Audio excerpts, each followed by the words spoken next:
Welcome, everyone. Good to have you here.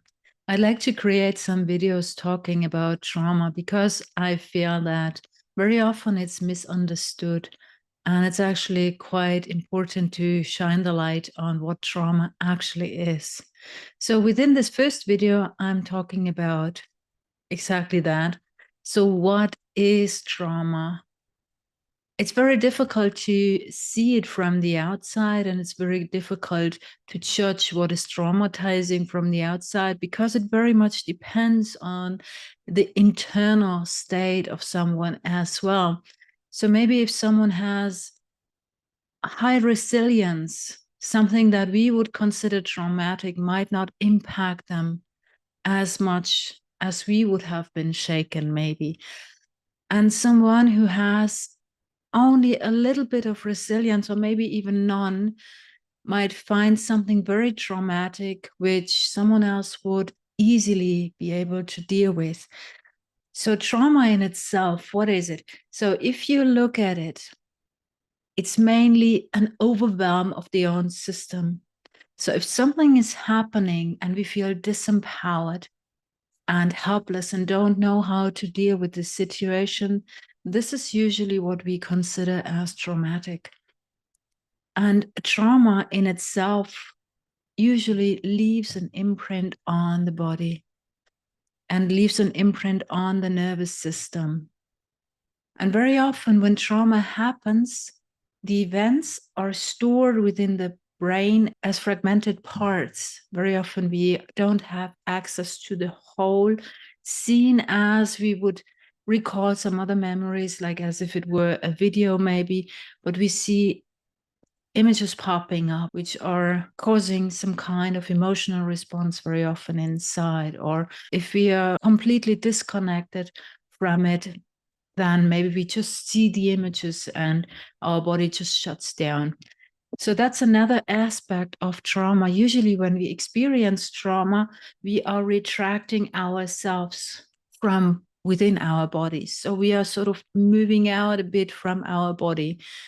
And by that, this means after trauma, when it's not dealt with, when it's not healed, we usually stay more or less in this state of not fully incorporating ourselves much longer. Which means when we pull ourselves out, we don't have full access to our perceptions and feelings because we want to disconnect. So that's a self-protective mechanism. But this also leads to us not being fully aware of our internal perceptions, which in itself is our inner compass.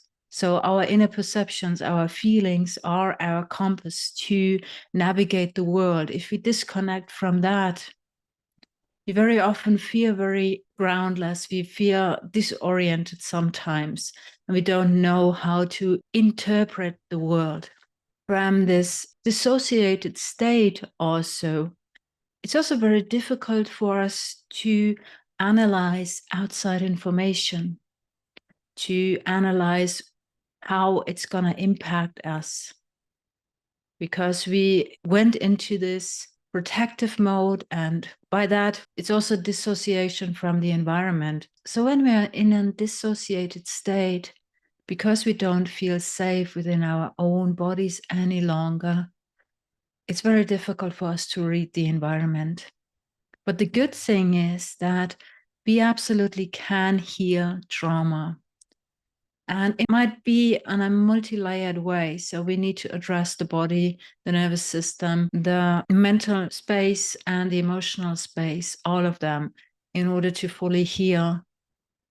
But it's absolutely possible because there's so many fantastic modalities out there. So if you do suffer from trauma, just know that there is help out there. Just reach out. Find someone whom you feel trustworthy, with whom you want to work, because trauma is not a curse, and trauma does not mean that you're bound to it. It's an incident that happened, but there are ways nowadays how you can overcome it. So I hope this was helpful. Let me know what you think about it in the comments down below. if you want to learn more about it, just let me know as well. And I'm really looking forward to seeing you next time. So take good care and goodbye for now.